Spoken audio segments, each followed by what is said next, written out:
اس قرآن کو پڑھ کر کیا ملے گا؟ دنیا کی کسی بھی کتاب کو پڑھنے پر نیکی نہیں دی جاتی۔ کسی بھی قرآن آ کر رکے گا اور کہے گا کہ اللہ بالکل نہیں، یہ شخص جہنم نہیں، ان کو سینے سے لگا کر چلتا ہے۔ جو آدمی اللہ کے نبی کی شریعت کو مان کر چلتا ہے، جو آدمی نبی کی سنت کے مطابق زندگی گزارتی نہیں ہے، یہ صرف قرآن کا امتیاز ہے کہ اللہ اگر کوئی کام کرواتا ہے تو دنیا کے اندر اس کا بینیفٹ بھی عطا کرتا ہے کہ اس کا یہ فائدہ، اگر یہ کرو گے تو یہ ملے گا۔ سماج کی بیٹی عزت، اگر سماج کی بیٹی پردہ کریں گی تو ان کی عزت محفوظ۔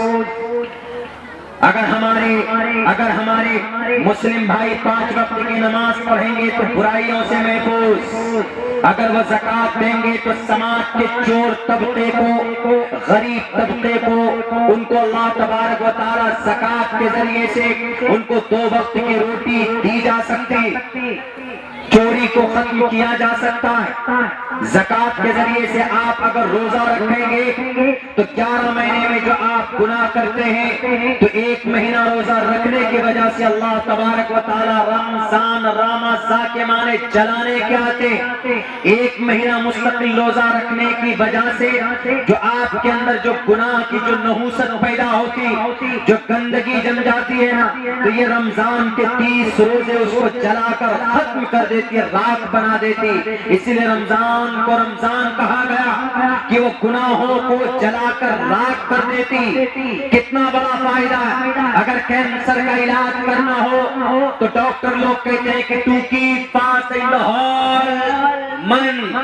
پورے 1 مہینہ تم کچھ کھاؤ مت، 24 گھنٹے بھوکے رکھتے، 24 گھنٹے میں صرف کچھ ڈرائی فروٹس اس کو دیے جاتے ہیں۔ اگر کوئی اسٹیج پر کوئی کینسر کا مریض ہے تو اس کو اللہ کی اگر مرضی ہے، اگر اللہ نے اس کے مقدر میں شفا لکھی ہوئی ہے تو وہ آدمی اس ٹریٹمنٹ کے ذریعے سے، اس علاج کے ذریعے سے آدمی کینسر سے جیت سکتا ہے۔ اس لیے 1 مہینہ بھوکا رہنے کی وجہ سے، ہمارے روزے کی وجہ سے، روزے میں یہ مصلحت اور یہ حکمت اللہ تبارک و تعالیٰ نے رکھی۔ بھول جاؤ دنیا کے ان غلط فہمیوں کو، ان میڈیا والوں کی بے زبان، ان کی زبان درازی کو، ان پر غور فکر کرنے کی ضرورت نہیں ہے۔ ریالٹی قرآن میں ہے، ریالٹی اللہ کے آخری سندیش اس سندیش میں ہے جو 30-23 سال کے قلیل مدت میں نبی پاک علیہ الصلوۃ والسلام کی قلب اطہر پر اس قرآن کو نازل کیا اللہ تبارک و تعالیٰ نے۔ لوگ بدنام کرتے ہیں کہ مولانا اس قرآن کو پڑھ کر کیا ملے گا؟ دنیا کی کسی بھی کتاب کو پڑھنے پر نیکی نہیں دی جاتی، کسی بھی کتاب کو۔ توریت پڑھ لیجئے کوئی نیکی نہیں، زبور کا مطالعہ کیجئے کوئی نیکی نہیں، ہمارے ہندو بھائیوں کا گیتا پڑھیے کوئی پنیہ نہیں ہے۔ اچھائی کا درشن ہو سکتا ہے لیکن پڑھنے کے بعد آپ کو اس میں پنیہ نہیں ملے گا، اچھی باتیں ضرور مل سکتی ہے۔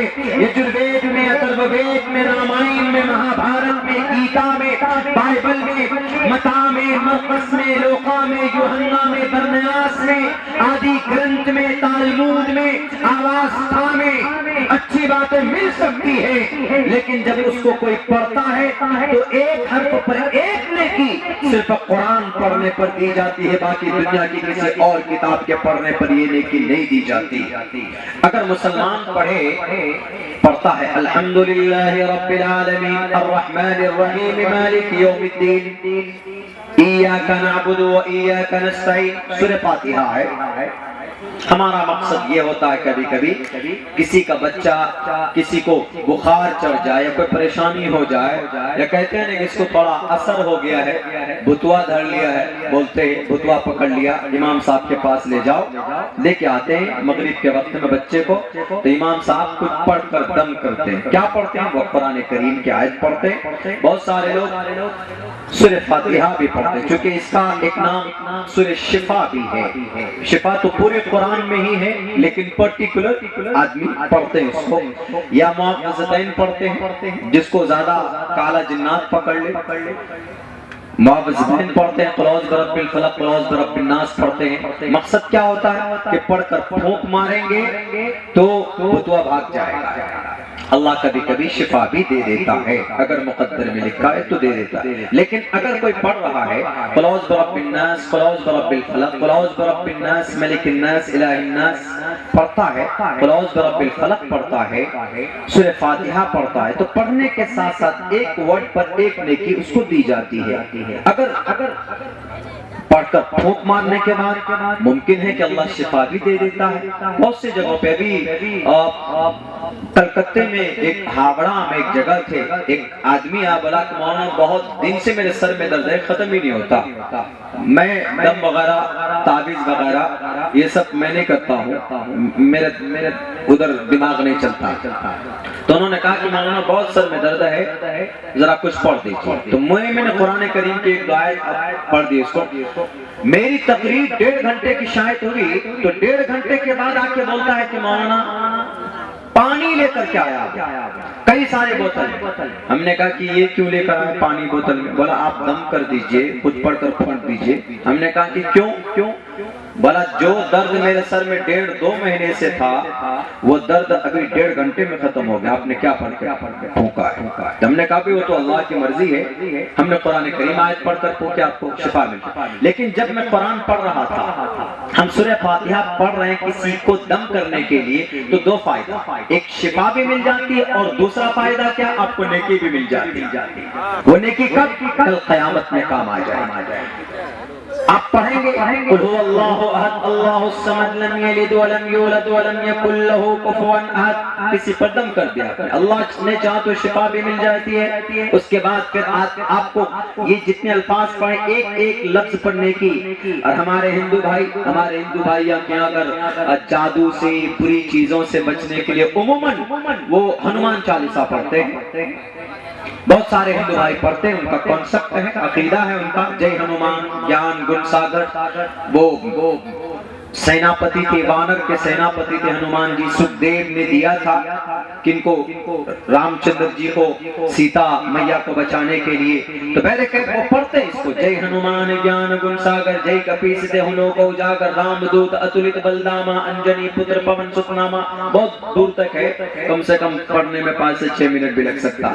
تو یہ پڑھتے ہیں وہ ان کے عقیدے کے مطابق، ان کی سوچ کے مطابق ہو سکتا ہے ان کو شفا مل جائے، لیکن بس یہ ہے کہ ان کو شفا ملے یا نہ ملے، شفا مل بھی سکتی ان کے عقیدے کے مطابق، نہیں بھی مل سکتی، لیکن کیا نیکی باقی رہے گی؟ نیکی باقی نہیں رہتی ہے۔ صرف قرآن ہے کہ پڑھنے کے بعد اللہ آپ کو ڈبل فائدہ دیتا ہے، آپ کو شفا بھی دیتا ہے، اور آپ کے نام پہ وہ پنیہ اور نیکیاں بھی لکھی جاتی ہے۔ کیوں؟ کل قیامت میں اللہ کے نبی فرماتے، اللہ کے نبی کی حدیث ہے، کل قیامت میں انسان ایک ایمان والا صاحب قرآن فَلْيُقَالُ لِصَاحِبِهِ، کل قیامت میں اللہ تبارک و تعالیٰ کے سامنے رب ذوالجلال کہے گا ایک شخص سے پلیز کم ہیئر، وہ آئے گا، بلایا جائے گا اس کو بڑے عزت کے ساتھ، اس لفظ پلیز میں نے لگایا ادب کے ساتھ، احترام کے ساتھ، لیکن نامہ اعمال دیکھا جائے گا اس کا، تو اس کے لیے فیصلہ ہو چکا ہوگا۔ رب ذوالجلال کہے گا، اللہ تبارک و تعالیٰ کہے گا کہ تم دنیا کے اندر گناہ کرتے تھے، دنیا کے اندر تمہارے اعمال اچھے نہیں تھے، تم ڈیزرو نہیں کرتے ہو، تم حقدار نہیں ہو جنت جانے کے، جاؤ تم کو جہنم جانا پڑے گا، فیصلہ ہو چکا ہوگا۔ لیکن فوراً قرآن آ کر رکے گا اور کہے گا کہ اللہ بالکل نہیں، یہ شخص جہنم نہیں جا سکتا، یہ شخص نے مجھے پڑھا ہے، میری تلاوت کی ہے دنیا کے اندر، اس لیے اس کے حق میں میری سفارش قبول کیجئے۔ اے اللہ رمضان کے روزے میں تلاوت کرتا تھا، پورے ایک پہلے رمضان کو ہر دن صبح کو نماز پڑھنے کے بعد سے لے کر، یعنی فجر کی نماز سے لے کر مغرب کی نماز تک میری تلاوت کرتا تھا، اور ایک پارہ پڑھتا تھا ڈیلی، اور میرے حکم کے مطابق زندگی بھی اس نے گزاری ہے۔ اے اللہ آپ اس بندے کے حق میں میری سفارش کو قبول کیجئے، اگر آپ اس کو جہنم بھیجیں گے تو میرے لیے بھی یہی فرمان جاری کرنا ہوگا، لیکن قرآن جہنم نہیں جا سکتا، اللہ تبارک و تعالی سپریم ہوگا, وہاں پہ چیف جسٹس ہوگا. جیسے آج ہمارے بھارت میں سپریم کورٹ کے ججمنٹ کے بعد کوئی دوسرا فیصلہ, کوئی دوسرا کورٹ نہیں ہے اس دیش میں.